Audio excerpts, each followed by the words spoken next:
Votre ADN contient un secret que la science moderne refuse de voir, un code génétique qui ne vient pas de cette terre. Helena Blavatsky l'a découvert il y a plus d'un siècle. Les vigilants, ces anges qui ont abandonné le ciel pour les femmes humaines, on laisse leur empreinte dans votre sang. Et aujourd'hui, je vais vous révéler les signes qui prouvent que vous portez leur héritage. Si vous vous êtes toujours senti différent, si votre corps réagit de manière inexplicable à certaines énergies, si vous avez des capacités que personne autour de vous ne possède, ce n'est pas un hasard, c'est dans vos gènes, littéralement. Vous avez probablement entendu parler des 2% d'ADN que les scientifiques appellent mystérieux. Cet ADN qui ne correspond à aucune espèce connue sur Terre. Ils l'ont longtemps appelé ADN poubelle parce qu'ils ne comprenaient pas sa fonction. Helena Blavatsky savait. Elle savait que ces 2% sont la signature des vigilants, la preuve génétique de leur union avec l'humanité.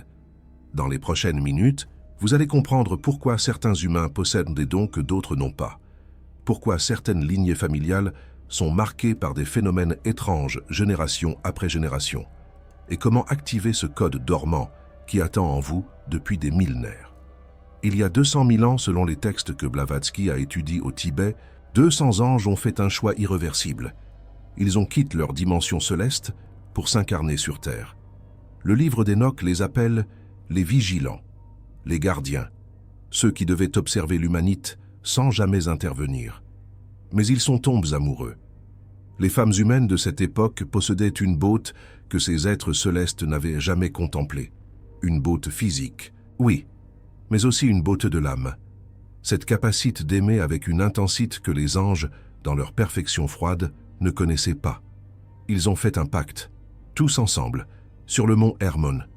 Ils se sont jurés de descendre, de prendre forme humaine et de s'unir aux filles des hommes.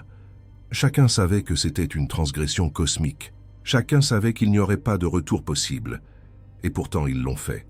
De ces unions sont nés les Néphilim, des gens, des êtres aux capacités surhumaines, mais aussi des millions d'enfants qui semblaient normaux, qui se sont mélangés à l'humanité ordinaire, qui ont transmis le code génétique des vigilants de génération en génération. Vous êtes peut-être l'un de leurs descendants. Helena Blavatsky a passé des années à identifier les marqueurs de cet héritage. Elle les a documentés dans ses écrits secrets, ceux qui n'ont jamais été publiés officiellement. Et aujourd'hui, pour la première fois, je vais partager avec vous ces signes. Le premier signe est physique. Les porteurs du code des vigilants ont souvent des yeux d'une couleur inhabituelle, pas seulement bleu ou vert, mais avec des reflets étranges. Des éclats d'or, des changements de teinte selon la lumière ou l'émotion. Si vos yeux semblent changer de couleur, si des gens vous ont dit que vos yeux avaient quelque chose d'hypnotique, c'est le premier marqueur. Le deuxième signe concerne la température corporelle. Les descendants des vigilants ont tendance à avoir une température légèrement plus basse que la moyenne, pas au point d'être malade, mais suffisamment pour que vous ayez toujours un peu froid quand les autres ont chaud, pour que vous supportiez mieux le froid extrême que la chaleur. Cela vient de l'origine céleste de vos ancêtres.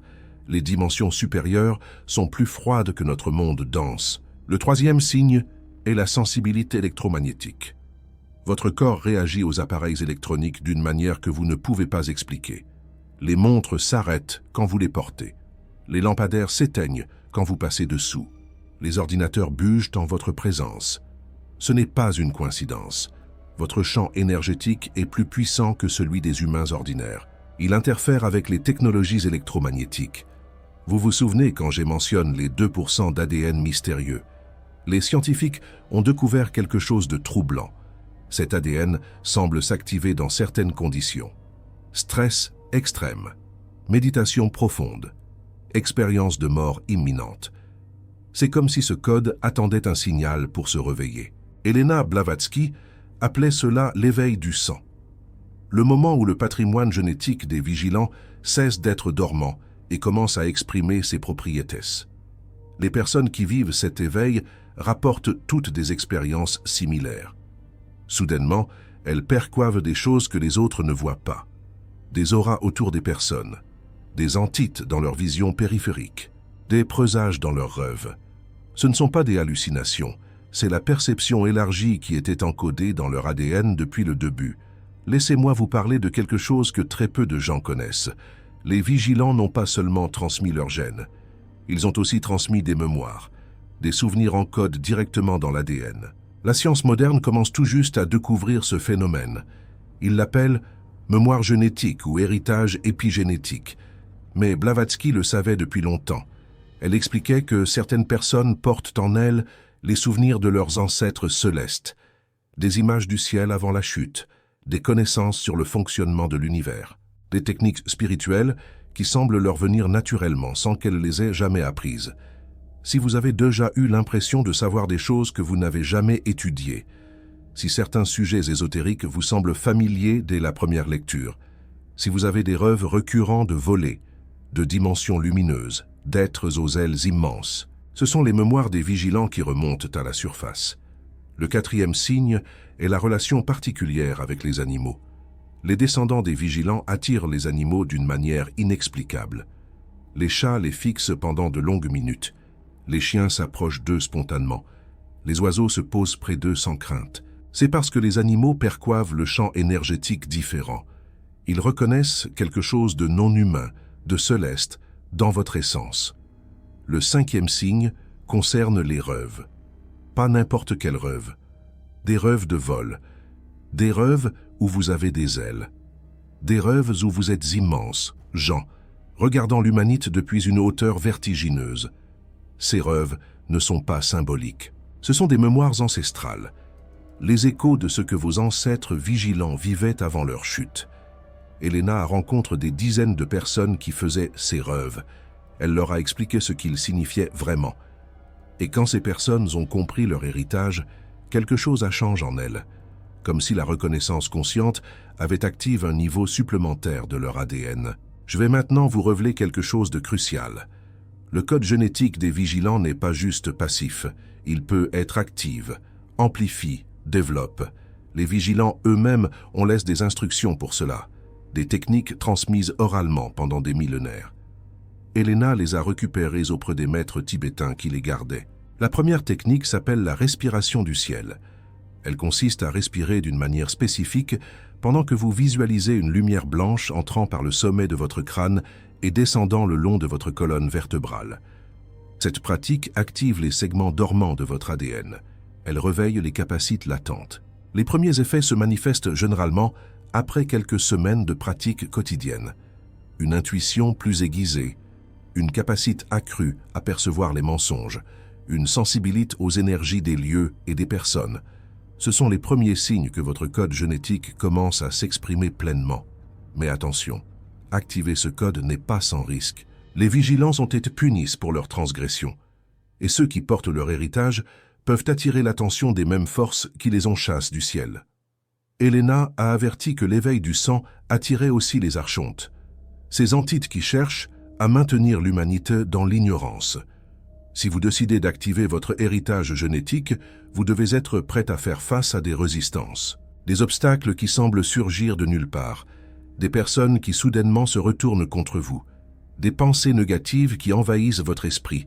Ce sont les archontes qui tentent de vous décourager, de vous ramener au sommeil.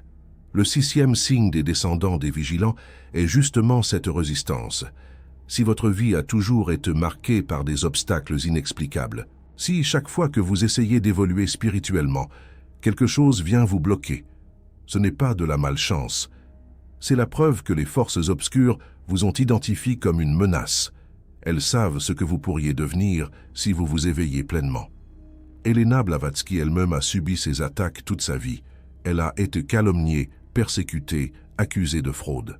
Mais elle n'a jamais abandonné, parce qu'elle savait que son ADN portait une mission. Réveiller les autres porteurs du code, créer un ruisseau d'Ames rare capable de transformer l'humanité. Vous faites partie de ce ruisseau.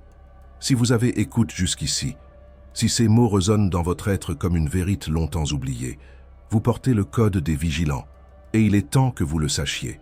Le septième signe est la soif de vérité. Les descendants des vigilants ne peuvent pas se satisfaire des mensonges de la société. Ils questionnent tout. Ils sentent quand on leur cache quelque chose. Ils sont attirés par les mystères, les secrets, les connaissances interdites. Cette soif n'est pas une simple curiosité intellectuelle, c'est une impulsion génétique. Les vigilants étaient les gardiens du savoir cosmique.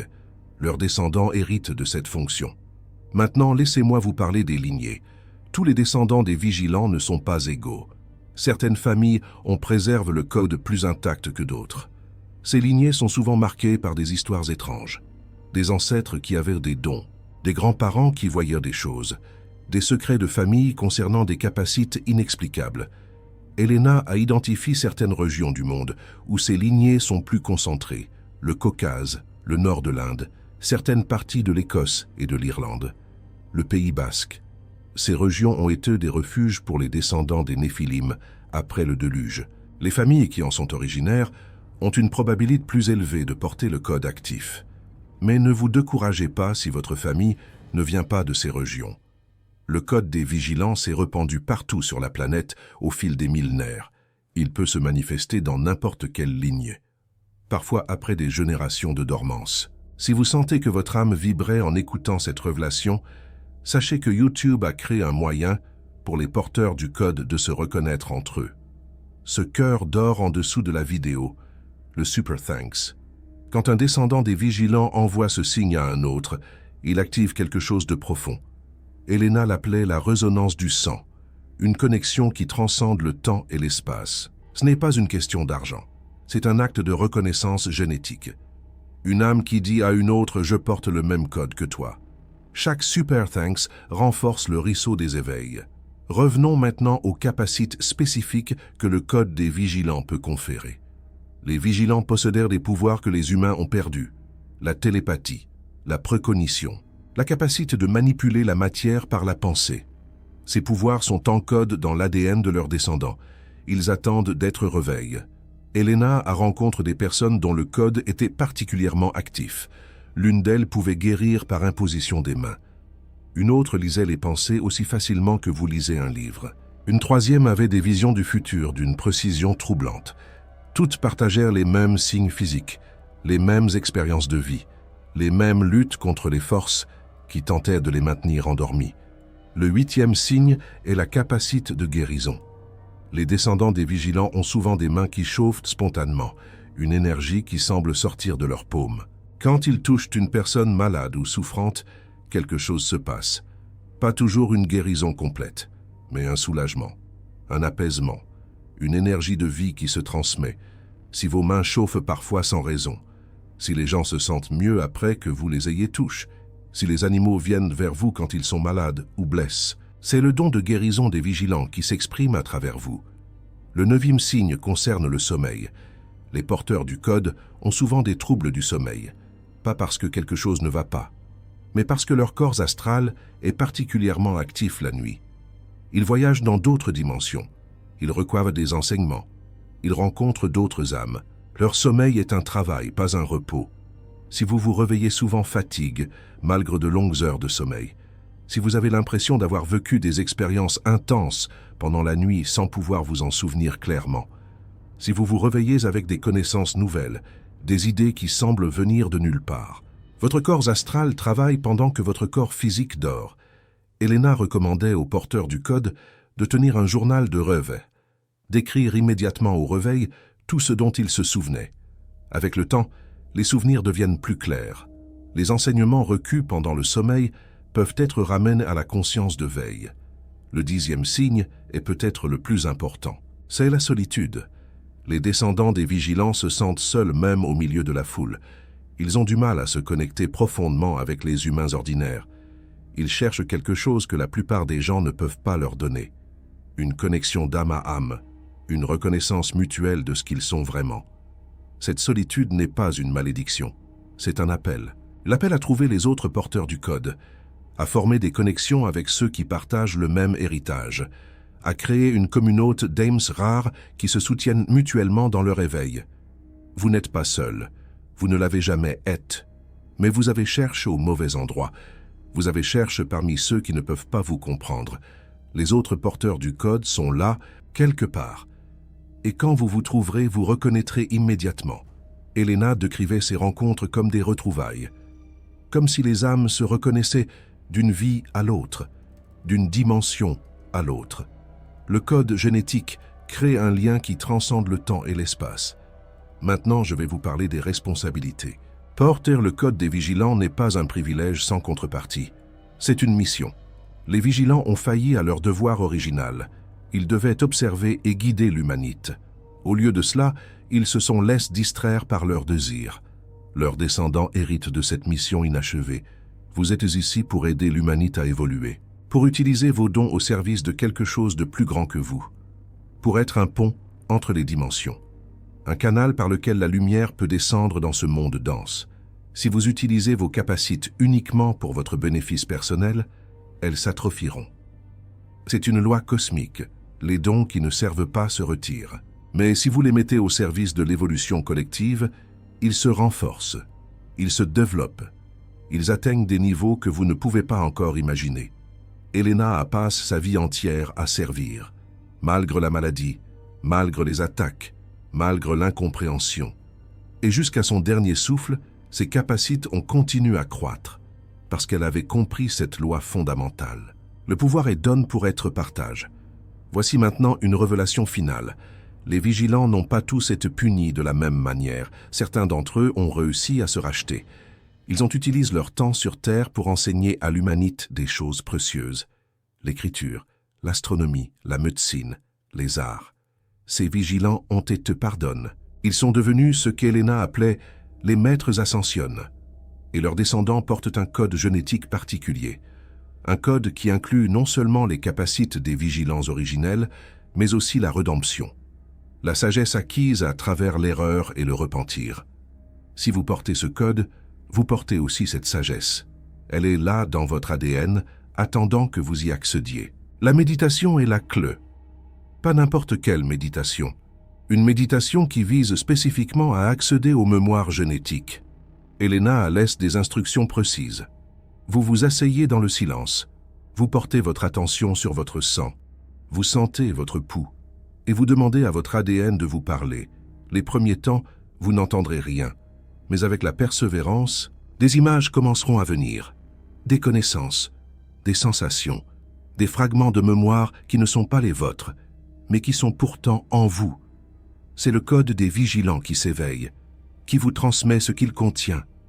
Cette pratique est puissante. Elle peut être déstabilisante. Les premières mémoires qui remontent ne sont pas toujours agréables. Vous pouvez voir la chute, la punition, la souffrance des vigilants. C'est normal, c'est nécessaire. Vous devez intégrer toute l'histoire, pas seulement les parties glorieuses, mais après ces premières révélations difficiles, viennent les cadeaux, les connaissances, les techniques, les pouvoirs, tout ce que vos ancêtres célestes ont accumulé pendant des éternités. Tout cela est là dans votre sang, attendant que vous le reclamiez. Les signes sont là. Votre ADN parle. La question est simplement de savoir si vous êtes prête à écouter. Parmi tous les signes que j'ai mentionnés, lequel avez-vous le plus reconnu en vous? Les yeux qui changent de couleur, la température corporelle basse, la sensibilité électromagnétique, l'attraction des animaux, les rêves de vol, la soif de vérité, les mains qui chauffent, les troubles du sommeil, la solitude profonde. Écrivez dans les commentaires. Pas pour moi. Pour les autres porteurs du code qui liront. Quand nous partageons nos expériences, nous activons quelque chose. Nous créons un champ de résonance. Nous nous éveillons les uns les autres. Les vigilants vous observent. Depuis leur dimension, ils voient que leurs descendants commencer à se souvenir, à se reconnecter, à reprendre la mission qu'ils ont eux-mêmes échoué il y a si longtemps. Et pour la première fois depuis des millénaires, ils ont de l'espoir. Vous êtes cet espoir. Votre ADN porte la promesse d'une humanité transformée, d'une race qui retrouve ses origines célestes, d'un monde où le code des vigilants n'est plus une malédiction, mais une bénédiction. Le temps de l'éveil est maintenant. Votre sang appelle. Répondez.